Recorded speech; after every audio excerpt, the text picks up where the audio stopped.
तुम्ही मला एकसारखे टॉर्चर करत जाऊ नका. मला जसं वाटतं तसंच मी वागणार. रितिका थोडी चिडत म्हणाली. कॉलेजमध्ये शिकणारी ही 19 वर्षाची तरुणी, घरातली श्रीमंती, वडिलांचे लाड आणि आईचा शिस्तीचा बडगा असला तरी स्वभावानुसार बेलगाम वागणारी 12वीची विद्यार्थिनी होती. रितिका दिसायला उजवी होती. ती दिसायला सुंदर आणि श्रीमंत असली तरी तिला गर्व नव्हता. ती सगळ्यांबरोबर मिळून मिसळून राहायची. एका मैत्रिणीबरोबर झालेल्या वादविवादामुळे ती भडकलेली होती आणि तिला समजवण्याचा प्रयत्न तिची मैत्रीण प्रिया करत होती. तेव्हा रितिकाचा बॉयफ्रेंड वरुण तिथे आला. काय झालं रितिका, तुझा त्या शीलाशी कशावरून वाद झाला होता? वरुण म्हणाला. अरे ती स्वतःला काय समजते, तिला वाटतं माझ्यासारखी कोणच नाही. रितिका चिडत म्हणाली. ठीक आहे, झाला असेल वाद, पण आपण कशाला वाढवायचा? तुला शांत राहता येत नाही का? वरुण म्हणाला. तू पण त्या शीलाचीच बाजू घे, रितिका चिडत म्हणाली. तसं नाही ग रितिका, पण तू थोडी शांत राहिली तर भांडण होणार नाही ना, वरुण म्हणाला. प्रिया आणि रितिका कधीही आपलं ऐकणार नाही हे दोघांना माहीत होतं. रितिका चल, आपण मस्तपैकी चहा घेऊ, असं म्हणून वरुणने तिचा हात धरून उठवलं आणि गाडीजवळ घेऊन गेला. चल बस, त्याने गाडी स्टार्ट केली आणि कॉफी शॉपच्या दिशेने गेली. ते दोघे आत आले. मधोमध असलेल्या टेबलावर जाऊन बसले. वरुणने 2 कॉफींची ऑर्डर दिली. वेटर 2 मग कॉफी घेऊन आला. घे, कॉफी घे आणि शांत हो, वरुण म्हणाला. तुला का तिचा पुळका येतो? ती थोड्या मोठ्या आवाजात म्हणाली. हळू बोल, आजूबाजूला लोक पाहत आहेत. मला कशाला तिचा पुळका येईल? मी तुझ्यावर प्रेम करतो, वरुण म्हणाला. म्हणून मला समजवायला यायचं सोडून तू त्या शीलाला समजवायला गेलास, रितिका म्हणाली. अगं ती नुसती माझी मैत्रीण आहे. ती मला पहिली दिसली तेव्हा तिच्याकडे गेलो. त्यात तुझं हे चुकलं की तू तिथे गेलास आणि तिचा हात हातात घेऊन तिची समजूत काढत होतास. कमाल आहे तुझी. मी काही प्रेमाने हात हातात घेतला नव्हता, वरुण तिला प्रेमाने समजावत म्हणाला. समजावत होतास? माझा बॉयफ्रेंड दुसऱ्या मुलीचा हात हातात घेऊन पब्लिक प्लेसमध्ये बसला आहे आणि मी काहीच बोलायचं नाही, रितिका म्हणाली. रितिका, तुझ्याशी बोलायचं म्हणजे मूर्खपणाचं लक्षण आहे, तोही वैतागून म्हणाला. आता ती आवडायला लागली असेल, त्यामुळे मी आता तुला मूर्खच वाटणार, रितिका म्हणाली. काय बोलतेस? वरुण आजूबाजूला पाहत म्हणाला. तिच्या आवाजाने आजूबाजूची लोक त्यांच्याकडे पाहत होती. मी जे काही बोलते ते बरोबर बोलते, पण तुला आता माझं बोलणं आवडणार नाही, रितिका म्हणाली. खरंच तुझ्याशी बोलायचं म्हणजे डोकेफोडी आहे. मी जातोय आता, वरुण असं म्हणून जागेवरून उठला. माझं काय चुकलं, वरुण म्हणाला होतास. ती थोडी जोरात बोलली होती. जा जा, तिचे अश्रू पुसायचे असतील ना, रितिका वैतागून म्हणाली. रितिका, मी निघतो आहे, वरुण म्हणाला. जा ना मग, कशाला थांबलास? मला तुझं तोंडही बघायची सुद्धा इच्छा नाही. आपलं आजपासून ब्रेकअप झालं समज. वरुण जास्त काही न बोलता तिथून निघून गेला. रितिका केसात बोटे घालून टेबलावर खाली पाहत बसून राहिली. भरपूर वेळ रितिका तशीच बसून राहिली होती. एक्सक्यूज मी, एक वेगळाच आवाज आला म्हणून तिने वर पाहिले. एक 50शीतले गृहस्थ उभे होते. तिने तिचे केस मागे घेतले आणि त्यांच्याकडे पाहिले. तुमची हरकत नसेल तर इथे बसू शकतो का? ते गृहस्थ परत म्हणाले. माझं नाव स्वप्नील आहे, असं म्हणून तिच्या परवानगीची वाट न बघता तो समोरच्या खुर्चीत बसला. रितिका फक्त त्यांच्याकडे पाहत होती. त्या स्वप्नीलच्या व्यक्तिमत्वात एक वेगळेच आकर्षण होते. डोळ्यात असलेले अश्रू पुसले आणि केस सारखे केले. तुमचं काही काम होतं का? ती जरा शांतपणे पाहत म्हणाली. तुम्ही काम म्हणू शकता किंवा बोलण्यासाठी एक नवीन मित्र म्हणू शकता, स्वप्नील म्हणाले. मित्र? रितिका त्यांच्याकडे पाहत म्हणाली. हो, मी तिथे एका टेबलावर बसलो होतो. तेव्हापासून पाहतोय तुमच्या दोघांचे संवाद ऐकले. तेव्हा मला वाटलं तुम्हाला अजून एका चांगल्या मित्राची गरज आहे. स्वप्नील म्हणाला. पण तुम्ही माझे मित्र कसे बनू शकता? रितिका त्यांच्याकडे पाहत म्हणाली. मित्र बनवायला वय आडवं येतं का? स्वप्नील हसत म्हणाले. मी मघापासून आठवण्याचा प्रयत्न करते की तुमचं नाव कुठेतरी ऐकल्यासारखे वाटते. रितिका त्यांच्याकडे पाहत म्हणाली. आपण कॉफी मागून मित्राच्या नात्याला सुरुवात केली तर चालेल का? स्वप्नील म्हणाला. चालेल. रितिका तिचा राग शांत करत म्हणाली. ओके. असं म्हणून स्वप्नील यांनी वेटरला 2 कॉफीची ऑर्डर दिली आणि रितिकाकडे पाहिले. तुला वाचनाची आवड दिसते. हो, मला मराठी आणि इंग्लिश कथा कादंबऱ्या वाचायला खूप आवडतात. रितिका थोडी खुलत म्हणाली. मग आत्तापर्यंत वाचलेले कोणते लेखक आवडतात? स्वप्नील म्हणाले. तसे भरपूर आवडतात. कोणाची नावं घ्यायची? रितिका म्हणाली. तुमच्या बोलण्यावरून तुमचं वाचन खूप आहे असं दिसतं. स्वप्नील म्हणाले. स्वप्नील हे तुमचं नाव मी कुठेतरी ऐकल्याचे आठवत नाही. रितिका आठवण्याचा प्रयत्न करत म्हणाली. केव्हा ऐकलं? काही दिवसापूर्वी की वर्षापूर्वी? स्वप्नील तिच्याकडे पाहत म्हणाले. तेच आठवत नाही आणि तुमचा फोटोही पाहिलेला आठवतोय. रितिका म्हणाली. काय झालं? आठवत नाही का? स्वप्नील हसत म्हणाले. तुम्ही सांगा ना सर, तुम्ही कोण आहात? रितिका उत्सुकतेने म्हणाली. ठीक आहे, सध्या मी कोणीच नाही. आजकाल मी एक एजन्सी चालवतोय, पण 5 वर्षापूर्वी मी काही पुस्तके लिहिली आहेत. स्वप्नील त्यांची ओळख करून देत म्हणाले. Oh my God. ती तोंडावर हात ठेवत म्हणाली. तरी मी आठवण्याचा प्रयत्न करत होते की तुम्हाला कुठेतरी पाहिले. रितिका त्यांच्याकडे खुश होऊन म्हणाली. ओके, आता कळालं ना? मी माझी ओळख करून देणार नव्हतो, पण आपण मित्र होणार आहोत, म्हणून मित्रांपासून काहीही लपवायचं नसतं ना. स्वप्नील म्हणाले.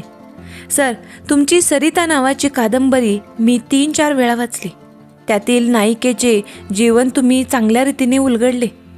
त्यातूनच नायकाच्या स्वभावाचे पैलूसुद्धा चांगल्या रीतीने लिहिले आहेत. त्यालाच साहित्य रंगाचा पुरस्कारसुद्धा मिळाला होता ना? रितिका म्हणाली. हो, पण आत्तापर्यंत तुझं नाव नाही सांगितलं. स्वप्नील म्हणाले. सॉरी सर, मी विसरूनच गेले होते. माझं नाव रितिका सूर्यवंशी, 12वीची स्टुडंट आहे. रितिका स्वतःची ओळख करून देत म्हणाली. सुंदर नाव आहे तुझं. घरी कोण कोण असतं? स्वप्नील म्हणाले. माझे मम्मी पप्पा आणि मी. माझे वडील कारखानदार आहेत. रितिका म्हणाली. जर मी चुकत नसेल तर त्यांचं नाव भावेश सूर्यवंशी आहे. स्वप्नील म्हणाले. हो, तुम्हाला कसं माहिती? तुम्ही ओळखता माझ्या पप्पांना? रितिका म्हणाली. कारण या शहरात एकच सूर्यवंशी कारखानदार आहेत आणि माझी एजन्सी त्यांना रॉ मटेरियल सप्लाय करते. स्वप्नील म्हणाले. म्हणजे तुम्ही पप्पांच्या कॉन्टॅक्टमध्ये असणार? रितिका म्हणाली. तसं काही नाही, फक्त 1-2 वेळाच त्यांची भेट झाली. बाकीचं बोलणं फोनवरच होतं. स्वप्नील म्हणाले. अरे वा, मग मला मैत्री करायला काहीच प्रॉब्लेम नाही. असं म्हणून तिने शेक हँडसाठी हात पुढे केला. फ्रेंड्स. स्वप्नील तिच्या हाताकडे पाहिले आणि त्यांनीही हातात हात मिळवला. Yes friends. शेक हँड करत स्वप्नील म्हणाले. सर, मला एक प्रश्न पडला आहे. रितिका कॉफी संपवत म्हणाली. पडलेला प्रश्न आत्ताच विचारायचा आहे का? स्वप्नील हसत म्हणाले. सध्या एकच प्रश्न पडला आहे. रितिका म्हणाली. मला वाटतं तुझ्या प्रश्नाची उत्तरं देऊन आपली मैत्री संपली असंच समजायला हरकत नाही. स्वप्नील म्हणाले. नाही सर, असं म्हणू नका. रितिका म्हणाली. जर तुम्हाला मीच तुमच्या शंकेचे निरसन केले तर परत भेटण्याचे योगच येणार नाही. स्वप्नील हसत म्हणाले. ठीक आहे, तो प्रश्न तसाच राहू दे. नेक्स्ट मीटिंगला सांग. रितिका म्हणाली. मला तुमच्या बरोबर मैत्री तोडायची नाही. तुला आपली मैत्री जर टिकली तर ती वेगळी नाही का वाटणार? स्वप्नील म्हणाले. कशाला वेगळी वाटायला पाहिजे? मैत्री ही मैत्री आहे, त्यात वेगळं कशाला वाटून घ्यायचं? रितिका म्हणाली. कसं आहे रितिका, मी 50शीतला आणि तू 20शीतली. वेगळं नाही का? स्वप्नील म्हणाले. सर, तुम्ही लेखक आहात.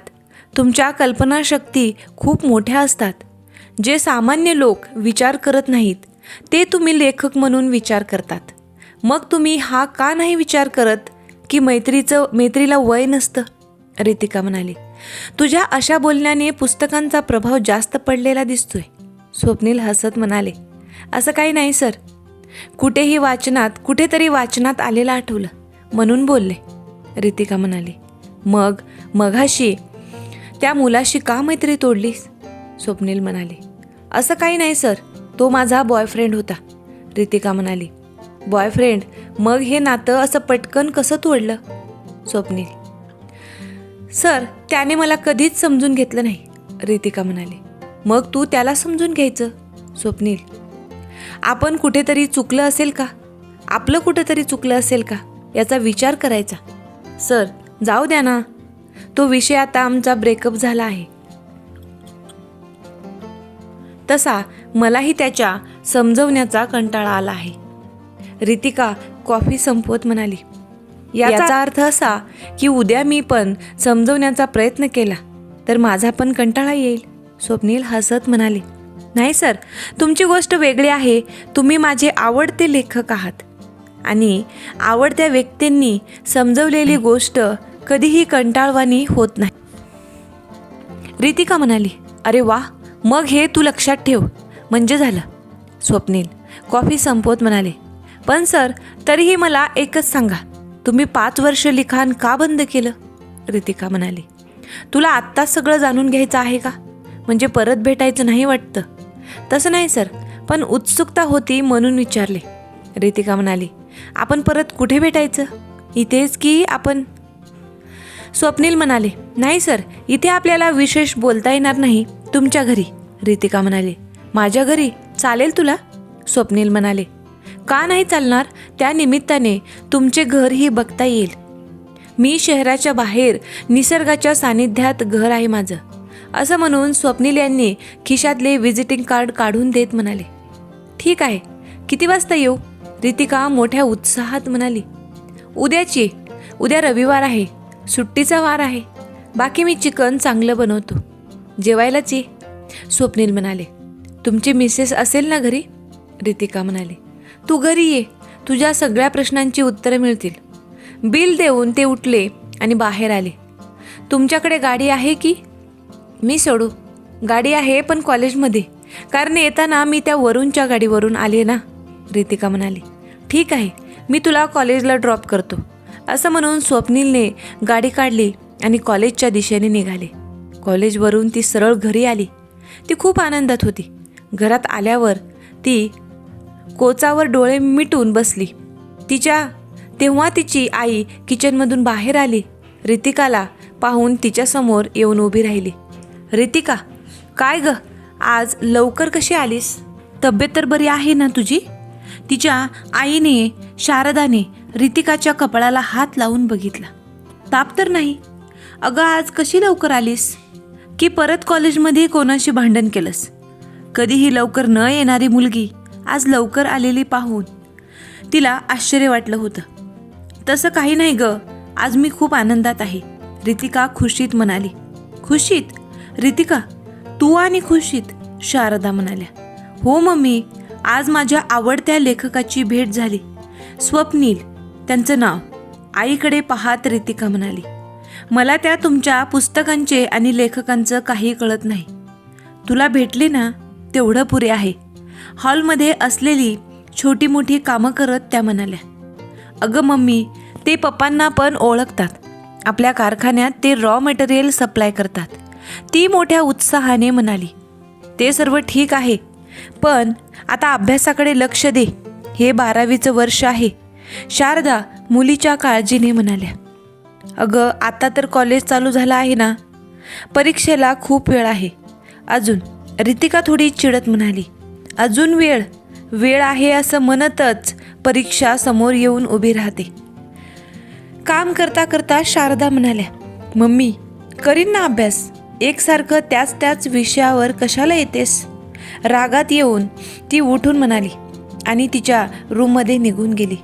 काय ही पोरगी आहे, कधी हिचं बिघडेल हे सांगता येत नाही. शारदा असं म्हणून किचनमध्ये निघून गेल्या. दुसऱ्या दिवशी ती उठली आणि सर्व काही आटपून हॉलमध्ये आली. तिचे पप्पा भावेश सूर्यवंशी डायनिंग टेबलच्या खुर्चीवर बसले होते.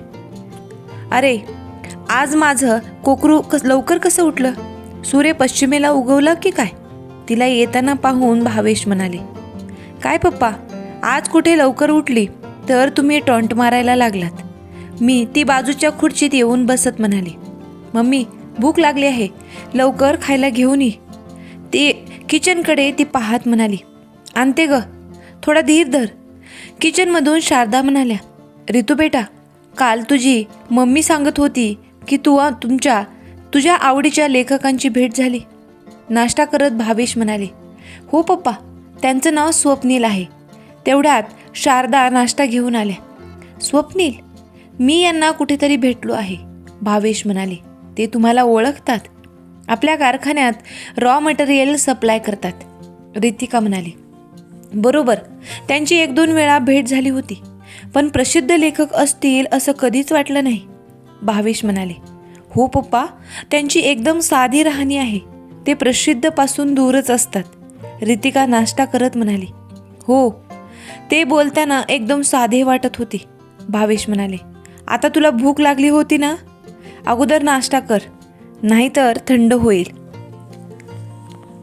समोरच्या खुर्चीत बसत म्हणाले, तेव्हा नाश्ता करायला लागली. काय ग, हळू खा ना, पाठीमागे काय राक्षस लागलाय, शारदा म्हणाल्या. मी मैत्रिणीकडे चालली आहे. रितिका नाश्ता करत म्हणाली, आज रविवार आहे ना, आज तरी घरी राहा. बघाव तेव्हा घराच्या बाहेर, शारदा मोठ्या रागात म्हणाली. अगं तिचं काम आहे म्हणून तिने बोलावलं आहे, तिच्याकडेच जेवणार आहे. असं म्हणून ती उठली आणि तिने बॅग घेतली व बंगल्याच्या बाहेर आली. बाईकचा स्टार्टर दाबून गाडी चालू केली. तिने जीन्समधून स्वप्नील यांचे कार्ड काढून परत एकदा पत्ता नीट वाचून घेतला आणि गाडी त्या दिशेने घेतली. रितिका जरी गाडी चालवत होती तरी तिच्या मनात स्वप्नील यांच्या प्रश्नाविषयी असलेली उत्सुकता गाडीची गती वाढवत होती. ती शहराच्या बाहेरच्या रस्त्यावर आली. तो रस्ता दुसऱ्या शहरात जात होता. दोन्ही बाजूला गर्द झाडी, निसर्ग बहरून आलेला, पक्ष्यांची किलबिलाट आणि त्या झाडांचा फुलांचा दरवळत पसरला होता. त्यामुळे रितिकाचे मन प्रसन्न झाले होते. शहरातल्या वातावरणापेक्षा ते वातावरण सुंदर होते. कोणताही कलाकार त्याची साधण्यासाठी अशी शांतता ते पाहत असतात. रस्त्यावरून तुरळक वाहनं जात होती. काही अंतर गाडी पुढे आल्यावर उजव्या बाजूला एक बंगलेवजा घर दिसलं आणि तिने गाडी त्या दिशेने घेतली. घर साच्याच्या पद्धतीने बांधलेलं होतं. घराला बाहेरून एक साधा रंग मारलेला होता. घराभोवती बांबूचे कंपाऊंड घातले होते. समोरच लाकडी गेट होतं. घराच्या थोड्या अंतरावर काही झोपड्या होत्या. कुडाच्या भिंती, झोपडीवर नारळाच्या आणि तांडांच्या झाडांच्या छप्पर म्हणून टाकलेल्या होत्या. जंगलातल्या मजबूत काटक्यांनी त्यांच्या झोपडीच्या भिंती बांधलेल्या होत्या. शेण आणि लाल मातीने ते सारवलेल्या होत्या. झोपडीच्या दरवाजाच्या समोर ओसरी वजा छोटेखानी ओटा होता. जंगली लाकडांच्या आधाराचे एक छप्पर होते. ते बहुतेक आदिवासींच्या झोपड्या होत्या. बहुतेक स्वप्नील यांचे घर असावे. त्यांचेच घर आहे का याची खात्री करण्यासाठी तिने गाडी गेटच्या बाहेर स्टँड केली. तिने गेट खोलून आत आली. घराच्या समोर एक सुंदर अशी बाग तयार केली होती. काही भाज्यांचे मळेही होते, फळभाज्यांची झाडेही होती. त्याच बागेत एक सफेद लेंगा आणि सदरा घातलेला स्वप्नील काम करत होते. खाली बसून ते खुरपणी करत होते. रितिकाने पाठमोऱ्या स्वप्नील यांना ओळखले. ती त्यांच्या मागे जाऊन उभी राहिली. तू नक्कीच येणार रितिका? काम करता करता स्वप्नील म्हणाले. सर, तुम्हाला कसं कळालं? मी रितिका चकित होऊन म्हणाली. तुला पडलेल्या प्रश्नांची उत्तरं जाणून घ्यायची उत्सुकता तुला इथे घेऊन येईल हे माहीत होतं. मागे वळून पाहत म्हणाले. सर, तुम्ही लिखाण सोडलं असले तरी मनात लपलेला लेखक बोलण्यातून. रितिका म्हणाले. बरोबर आहे रितिका, माणूस कितीही बदलला तरी त्याचा स्वभाव बदलत नाही. स्वप्नील उठून उभे राहिले आणि झारीने पाणी घातले. सर, तुमची बाग खूपच सुंदर आहे, मस्त बनवली आहे.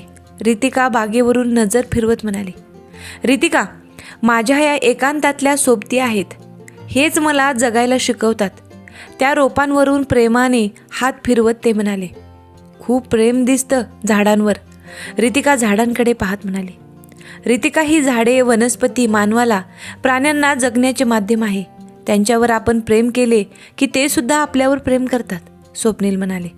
भाजीचे मळे सुद्धा सुंदर आहेत रितिका. माझ्या काही प्रमाणात जेवणाच्या गरजा पुरवतात. मळ्यांकडे पाहत ते म्हणाले. मला वाटतं आपण घरात जाऊन चहा घेऊया. जर तुम्हाला त्रास होणार नसेल तर त्यांच्या मागोमाग येत रितिका म्हणाली. अगं रितिका, मी एक सडा फकीर माणूस, इथे एकटाच राहतो, त्यात त्रास कसला? स्वप्नील तिच्यासमोर आत येत म्हणाले. एक साधेपणाचा नमुना होता. काही मोजकेच लाकडी जुन्या पद्धतीचे फर्निचर होते. खिडक्यांना सुबक आणि चांगले पडदे होते. घर तसे मोठे नसले तरी बऱ्यापैकी होते. हॉलमध्ये एक सिलिंग फॅन, 2 ट्यूबलाईट होत्या. तशा मोठ्या होत्या, त्यामुळे हवा खेळती राहत होती. नैसर्गिक वातावरणाची दरवळ घरात पसरली होती, त्यामुळे घरातल्या लोकांचे मन प्रसन्न होत होते. रितिका, तू बस, मी हात पाय धुवून चहा घेऊन येतो. स्वप्नील असं म्हणून बाथरूममध्ये निघून गेले. रितिका हॉलचे निरीक्षण करताना भिंतीलगत असलेला बुक सेल्फ होता. तिने त्यातली काही पुस्तके पाहिली. काही स्वप्नील यांनी लिहिलेली प्रकाशित साहित्य होतं, तर काही मान्यवरांचे साहित्य होते. काही वेळाने स्वप्नील हातात चहाचे मग घेऊन हॉलमध्ये आले. रितिका, ती बुक सेल्फ पाहत असताना त्यांचं लक्ष तिथे जाते. ते तिच्या जवळ आले. घे, चहा घे, असं म्हणून त्यांनी चहाचा मग तिला दिला. हे माझे छोटे ग्रंथालय आहे. तुला जर काही साहित्य वाचायचं असेल तर घेऊन जाऊ शकतेस, पण वाचून झाल्यावर मात्र आठवणीने परत आणून दे, म्हणजे झालं, हसत स्वप्नील म्हणाले. नक्कीच सर. आणि ती समोरच्या खुर्चीत बसली. मग रितिका, माझं घर कसं आहे? नाही म्हणजे अभिमानाने सांगावं असं काही घर नाही, स्वप्नील घराकडे पाहत म्हणाले. तुम्ही जरी म्हणत नसाल तरी खरंच घर खूप सुंदर आहे. आणि सर, वस्तूंनी भरलेलं घर असण्यापेक्षा घरातल्या माणसांच्या प्रेमाने भरलेलं घर असावं असं मला वाटतं, रितिका म्हणाली. अरे वा, लेखकांच्या घरात पाऊल टाकल्याबरोबर वाण नाही पण गुण लागलेला दिसतोय, स्वप्नील म्हणाले. बहुतेक सर, आज मी एवढी खुश आहे की माझ्या आवडीच्या लेखकासमोर बसली आहे, रितिका म्हणाली. मला वाटलंच तू लेखक म्हणून माझ्याकडे बघणार, स्वप्नील म्हणाले. असं का म्हणता सर? तुम्ही माझे आवडते आयकॉन आहात, रितिका म्हणाली. तसं नाही, कालच आपली मैत्री झाली होती. मला वाटलं तू मैत्री खातर इथे आली असणार, स्वप्नील म्हणाले. मी मैत्री खातरच आली सर, रितिका चहा पिता पिता म्हणाली. सर, तुम्ही चिकन चांगलं बनवता असं म्हणाला होतात, रितिका म्हणाली. आहे माझ्या लक्षात, म्हणून मी सकाळीच जाऊन बाजारातून चिकन घेऊन आलो. तयारीही झाली आहे, फक्त बनवायचं बाकी आहे, स्वप्नील म्हणाले. अरे वा, म्हणजे तुम्ही खूप काही लक्षात ठेवता, रितिका. ठेवावंच लागतं, मैत्री केली आहे, त्यांना केलेले वायदे पण लक्षात ठेवावे लागते, स्वप्नील म्हणाले. मग चिकन बनवण्यात माझी मदत कर, रितिका पटकन म्हणाली.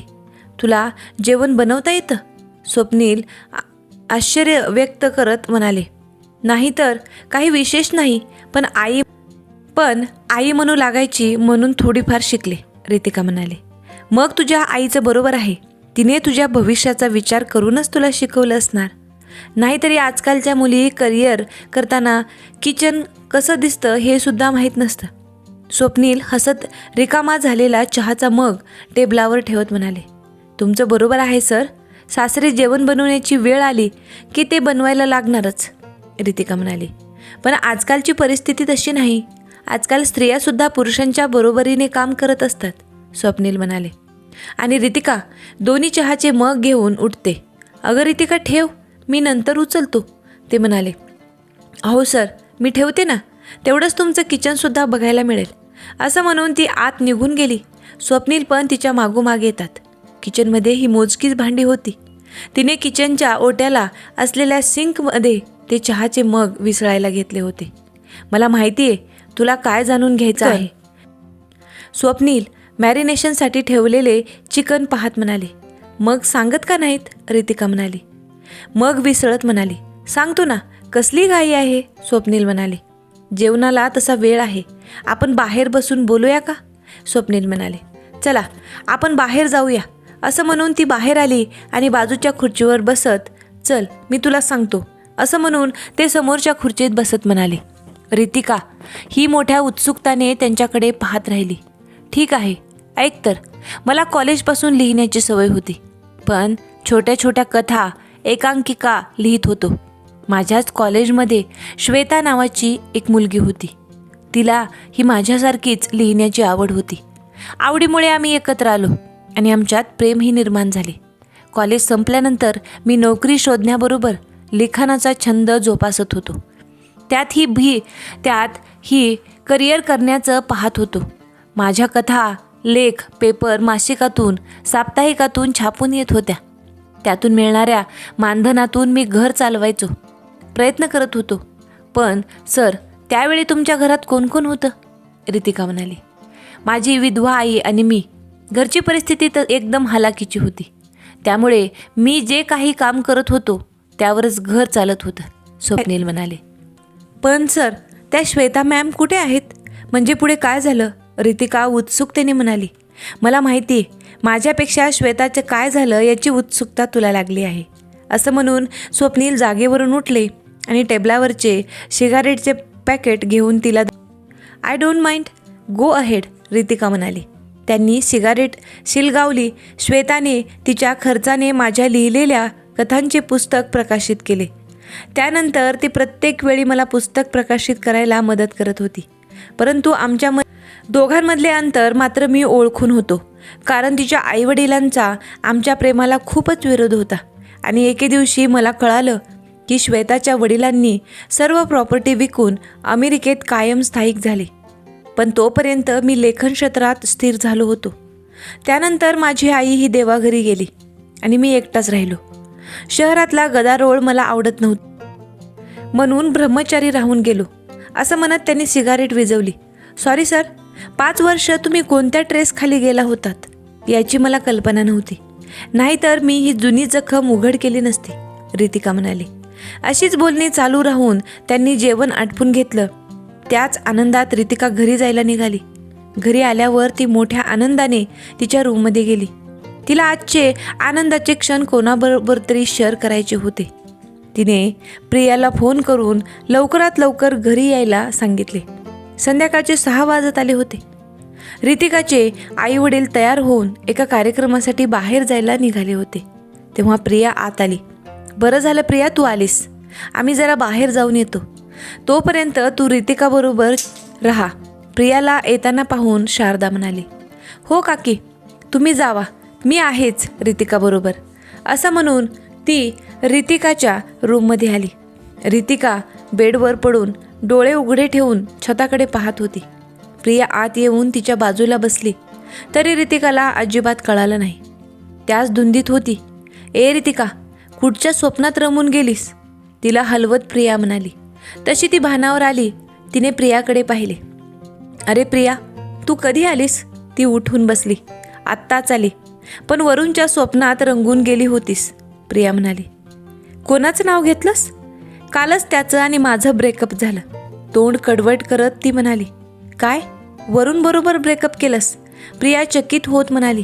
हो, त्याचं एकसारखं माझी चूक दाखवणं माझ्या पेशन्सच्या वर गेलं होतं, असं रितिका म्हणाली.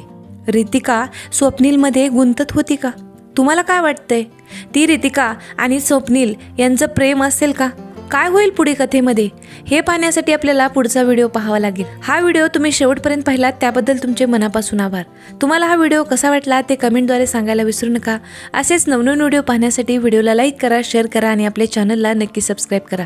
लवकरच भेटूयात रितिका आणि स्वप्नील यांच्या पुढील आयुष्यामध्ये काय होणार आहे ते पाहण्यासाठी. तेव्हा व्हिडिओ पाहायला विसरू नका. भेटूयात लवकरच. तोपर्यंत धन्यवाद.